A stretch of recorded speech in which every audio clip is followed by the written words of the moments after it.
quality of every great entrepreneur who succeeds wildly is their ability to take a hit and keep on ticking. I know you hear all about it, but that is the number one trait.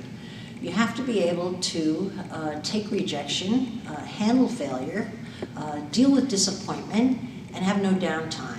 Spend no time feeling sorry for yourself, because it's in the time you're sitting there and thinking, oh, poor me, that your competitor is running away with the bacon. You can't feel sorry for yourself.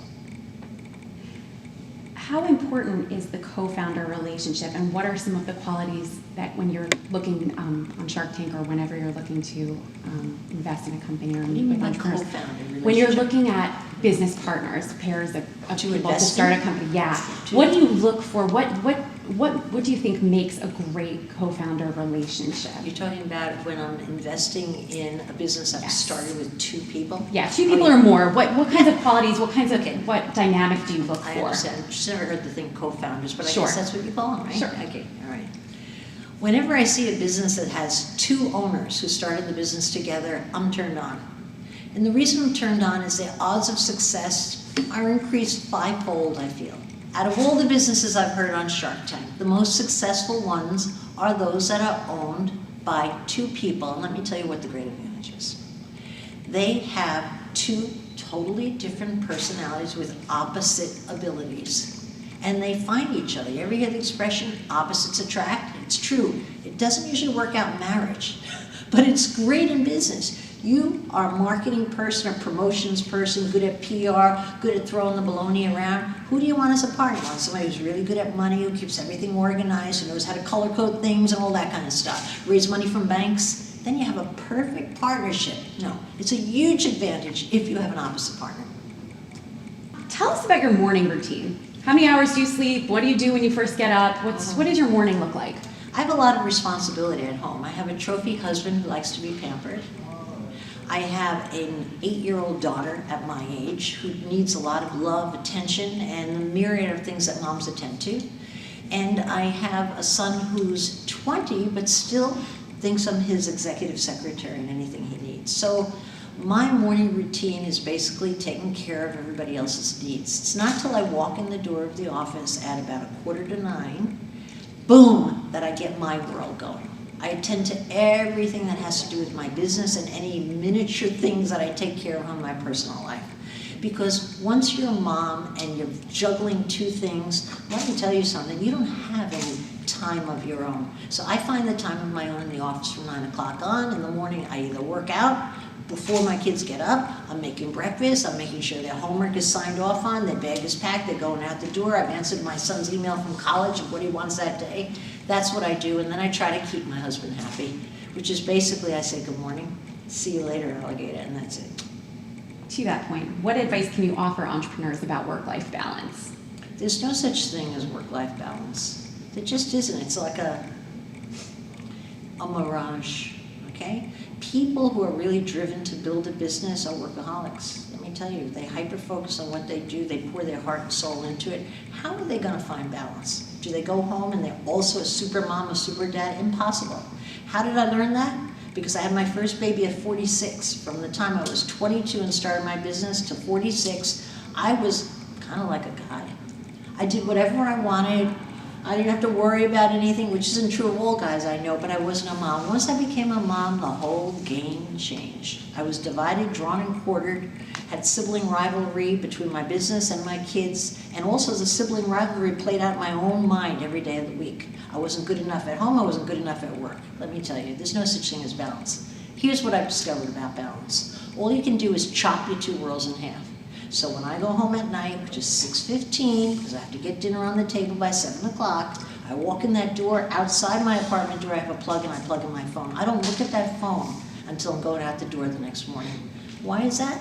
Because if not, I would be on my phone answering emails for another 2 hours at night. It's like a sinkhole you go into. You tip into it, especially if you're a neat person, want to clean everything out. You never come out of it till everything's clean. So all you could do is divide your work. My kids don't call me at work. My husband doesn't call me at work, okay? They know, don't call me at work unless you're dying, all right? And I don't think of my kids when I'm at work. I do that when I'm at home. And that's the way I deal with it. There's no such thing as balance.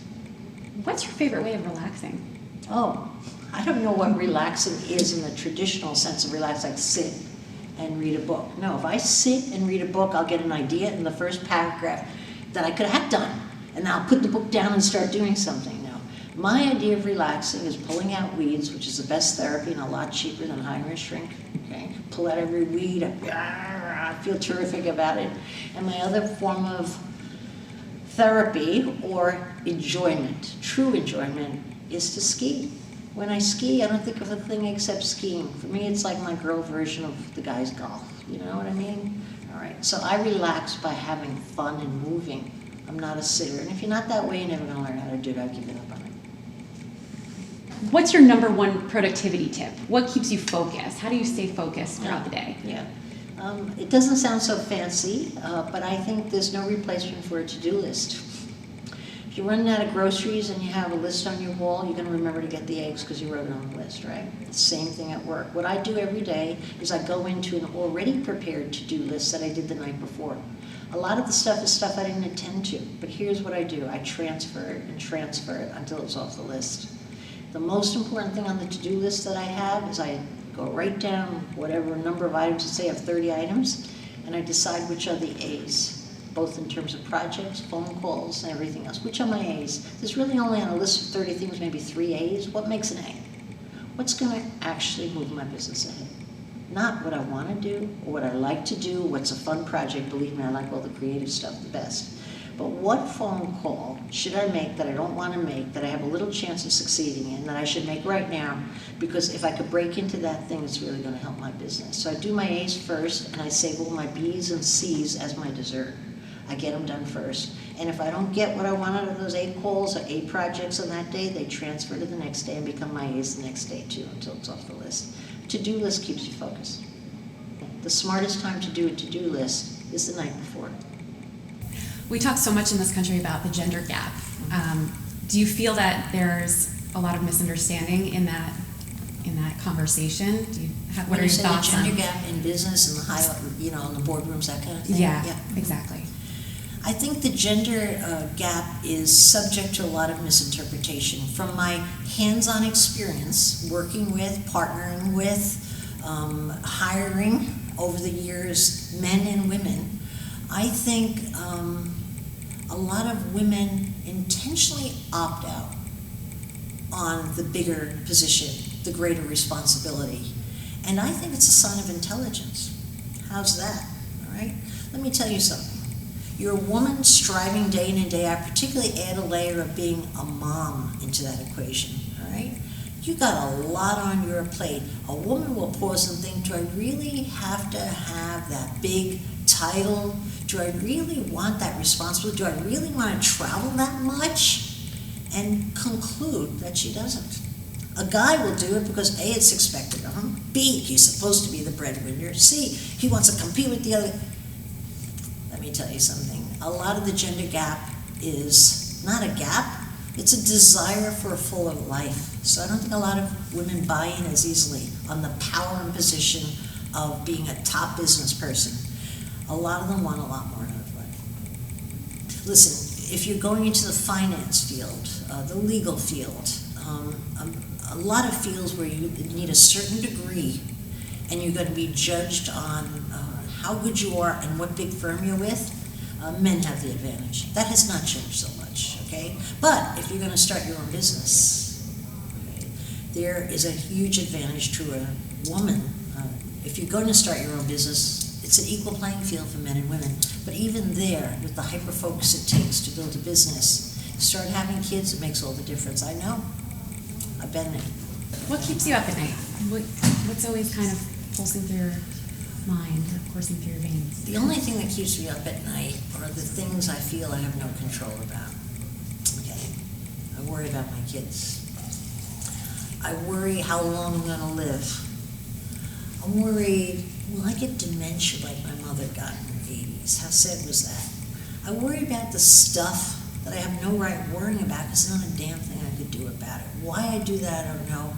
It usually just means I should have gone to bed earlier and gotten a good night's sleep. But I never worry the minute I wake up because I feel totally in control of my life. Think about it.